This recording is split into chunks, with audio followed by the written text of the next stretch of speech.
Welcome to Season 2 of CCH Chats, the official podcast from the University of Cincinnati's College of Education, Criminal Justice, Human Services, and Information Technology. This season, we're focused on conversations with alumni of the 4 schools in this college, learning about their personal and professional journeys since graduation day, and hearing how these Bearcats for life are impacting their communities for the better.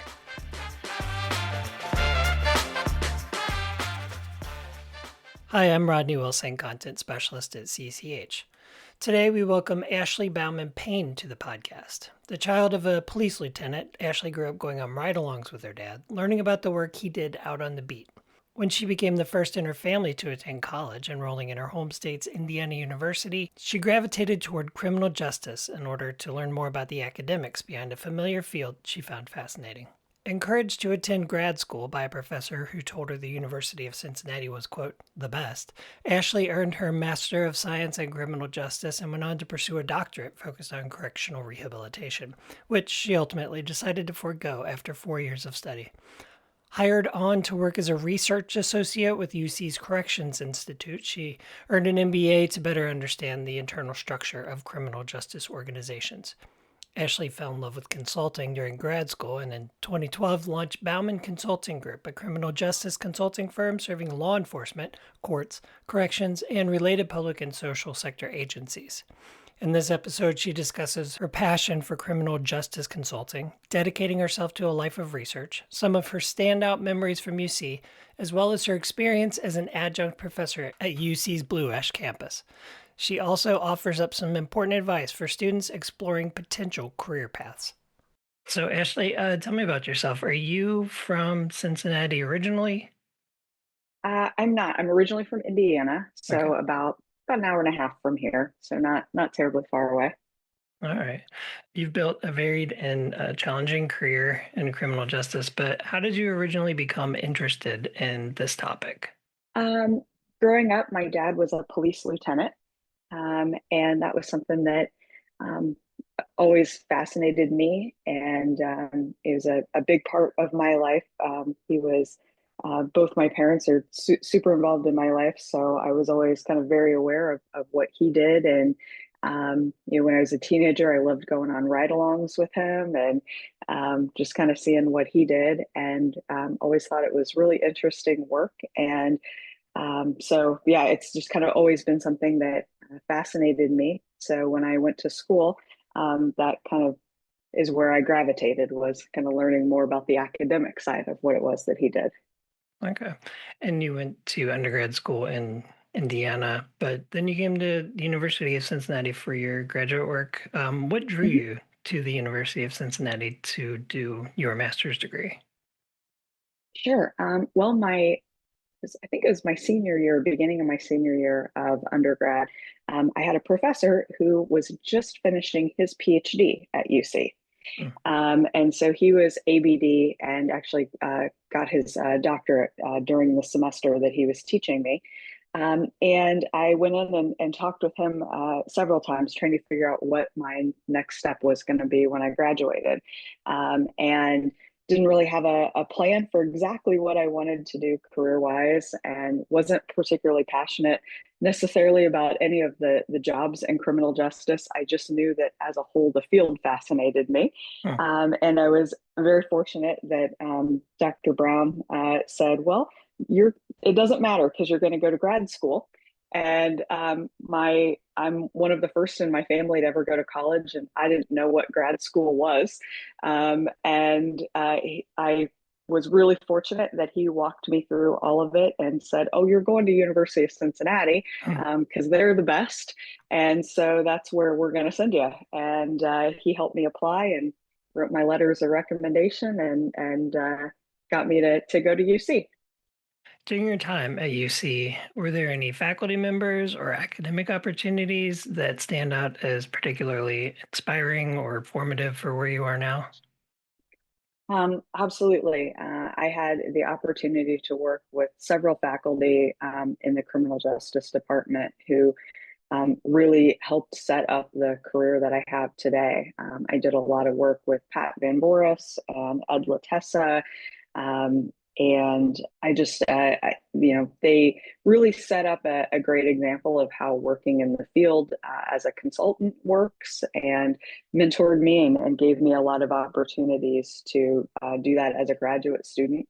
So that when I went into this afterwards, I really knew what to do and had a lot of great connections in the field already, and they were really fantastic.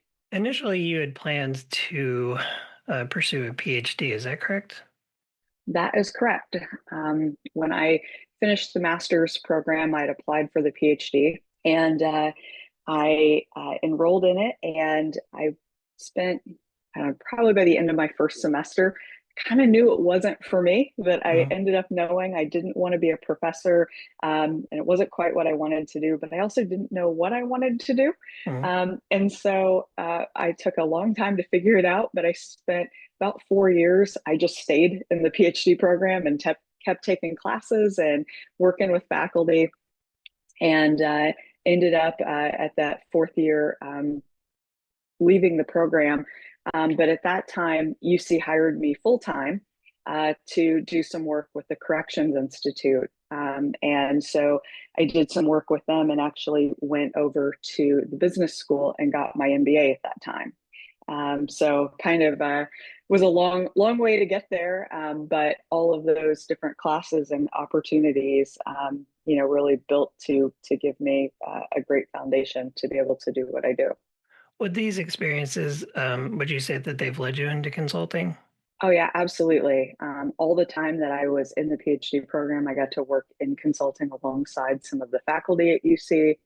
And of course, going into the business school helped me understand the business side of all of that, and also kind of expanded my consulting focus beyond, um, not beyond criminal justice, but it helped me take a different lens.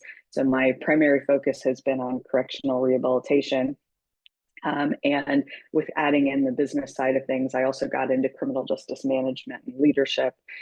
So it kind of just gave me more of a broader focus to the system. And what inspired you to take the leap and actually found Bauman Consulting Group? At the time that I was going through all of this schooling, I also adopted two children. And so I had two small kids at the time that I founded my consulting group. And really, it was about having the opportunity to be my own boss and set my own hours, and be able to be present for my kids. And, I, once you are your own boss, I can make sure that I never missed a school play or, a basketball game or a soccer game, whatever it was. I could control my schedule. And particularly as a consultant, you do a lot of traveling. So I had to, be gone a lot. And it just really allowed me to do that. And it was when they were small that I just decided that, I wasn't going to miss anything. And so that kind of, once I knew I had the ability to do it, I just decided to go ahead and start my consulting company so that I could, have it all, if you will. So there are a lot of benefits to being your own boss, but I assume there were also some challenges, especially in the early days when you were getting started. Can you kind of tell us what it was like in the early days and how you found success and ultimately knew you wanted to stick with this line of work? Yeah, I would say, early on, and quite frankly, even today, it's really unpredictable work. Mm. So you never quite know what's coming next. And in this kind of work, I find that when we're busy, we are absolutely flooded with work, and we work around the clock, and it's nights and weekends. And then you hit periods of time where it's really slow, and you kind of panic and you think, oh gosh, are we going to get more work? And then you do, and it's absolutely crazy again. And so I think that's probably been from the get-go, that was the biggest challenge, was just understanding the nature of how much work comes in when it does. And I've been doing this now for 14 years. And so, at this point, I know when to expect the ebbs and flows. And so that makes it considerably easier than it was in the early days. And what kind of organizations do you typically work with? Mostly we work with government agencies, so departments of correction, law enforcement agencies, court systems, sometimes states or county government as entities as a whole. And we also do a lot of work with nonprofits, mental health organizations, kind of anyone that touches the criminal justice system. And what might a partnership with one of these organizations look like? What kind of work do you do? What kind of expectations do they have? Well, it varies depending upon the agency. So we do some applied research. So, for example, we might work with a police department to evaluate a new approach that they've put in place. Recently, we worked with a department that had implemented a new model for co-response when they have a call involving someone in a mental health crisis.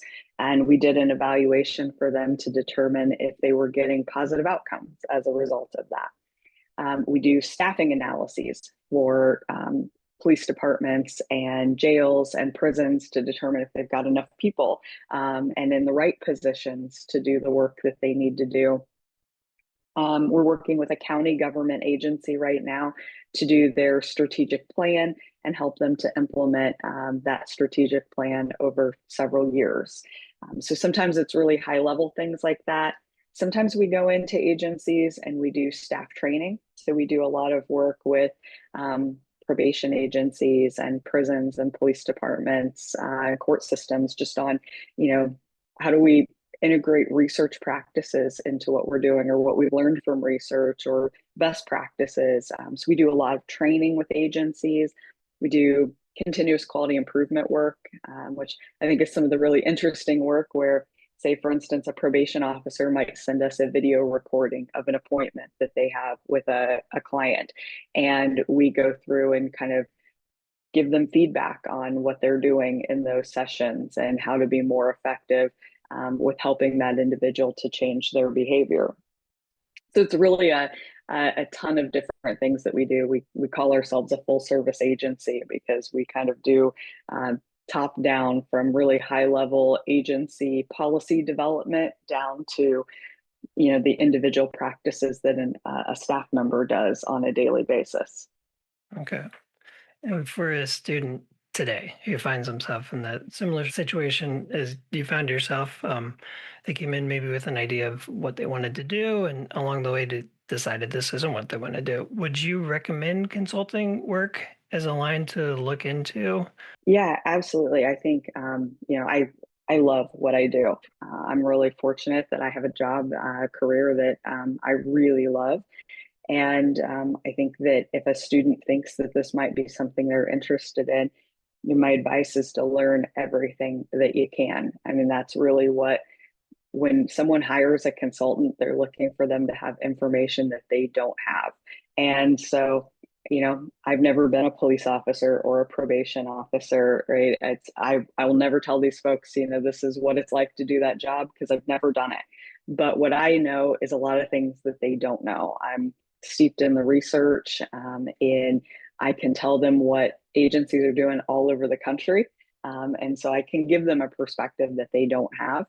And so if a student thinks that that might be something they want to do, it's really about learning and gaining your expertise so that you can offer a different perspective to someone. So, you know, I as silly as it may sound to spend 4 years in a PhD and not finish it, I learned so much during that time that really set me up to be able to do the work that I do. Even though I don't have the degree letters behind my name, that time and all of the opportunities that I had along the way of, every research project I worked on, every consulting gig that I shadowed a faculty member on, all of that helped me to learn and be able to do what I do. And you mentioned you received an MBA from UC as well. What did you gain from that program that you've been able to apply to the work you do in the field of criminal justice? So much. It's surprising to me actually how much the two dovetail, because we think of criminal justice as government and business schools more private sector. But what I learned was that the two have a lot of similarities, and there's gaps between the two that I think they both can learn from each other. So certainly on the side of owning my own business, I learned a lot from business school on how to do that, how to run an organization and handle all of the accounting work and all of those sorts of things that go into running an organization. But what it also helped me to do was understand the challenges that these government agencies were dealing with. Rather than solely focusing on research, which was a big piece of what I learned in the criminal justice program, I also looked at things like policy and procedure and staffing issues. How do we keep employees in these organizations? And things like that, that the business school really taught me that I think make a huge difference in a lot of the work that we do. Realizing that for lack of a better term, government agencies are also businesses. And so they have to, keep their staff happy and keep them trained and employed and handle policy and, have things like a strategic plan that guides what they do. And so I think the two really complemented each other nicely and gave me a perspective that, quite frankly, is fairly unique in our field. And so I'm really grateful that I had the opportunity to do that. You're also involved with AJFO. Can you tell me about the work that this organization does and what you're able to provide? I actually got connected with AJFO during my time at UC. When I was a graduate student there, one of my professors was actively involved. They have a conference that takes place every other year. And one of the faculty members took me with her to this conference and said, it's really an interesting group. It's an organization that focuses exclusively on women who are involved in the criminal justice system. So probationers, women in prison. And so most of the attendees at that conference are individuals that work in the field serving that population, and occasionally some women who've been in the system who now are trying to give back and make a difference. And so the faculty member took me with her to that conference, and I've gone to every conference since that time. So I think my first one was in 2007, and I've gone every year since then. And in 2017, at the end of that conference, they asked me if I'd be interested in serving on the board of directors for that organization. And just last year, I was elected president of their board of directors. So now I'm really doing a lot of work kind of guiding the direction of it going forward right now. So I work with them to host the conference every other year and bring folks around the really the globe to come together to talk about what impacts women specifically in the criminal justice system. But I'm also doing a lot of kind of development work for them to take an organization that's kind of ebbed and flowed over the years and take the business lens into it to try to help them to build structures and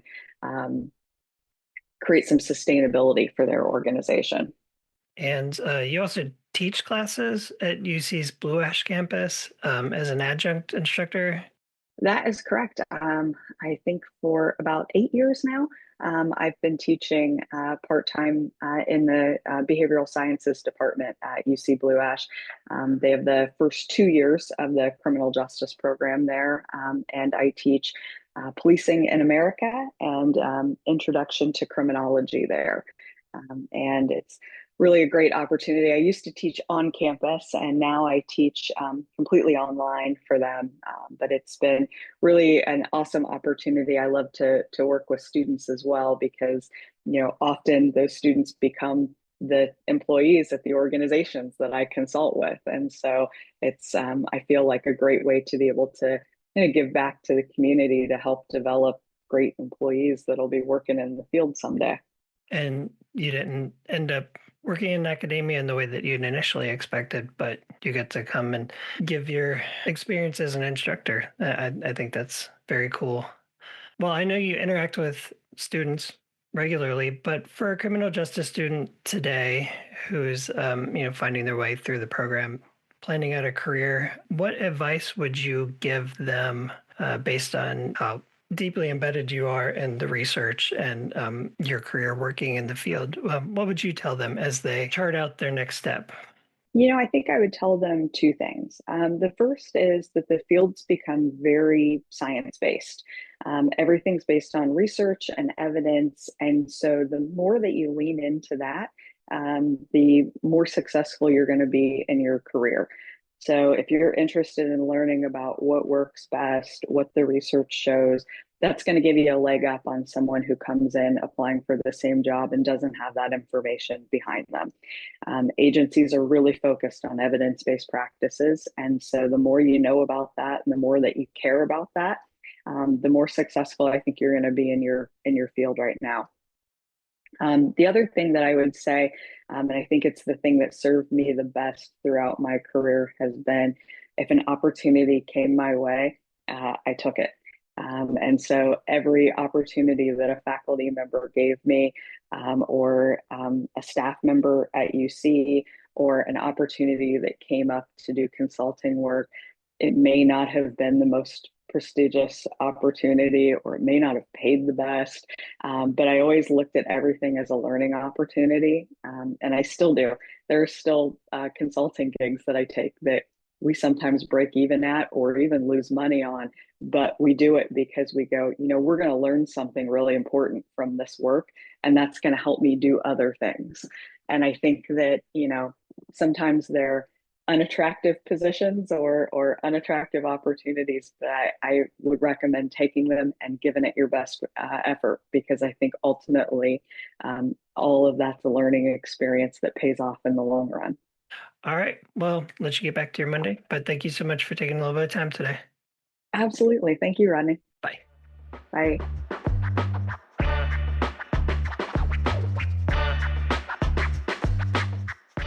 Thanks for listening to this episode of CECH Chats, a presentation of UC's College of Education, Criminal Justice, Human Services, and Information Technologies Marketing Department.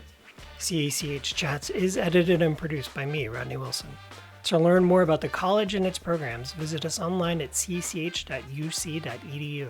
While you're there, check out the CECH Headlines page for recent stories, past episodes of CECH Chats, and more. Until next time, thanks for joining us.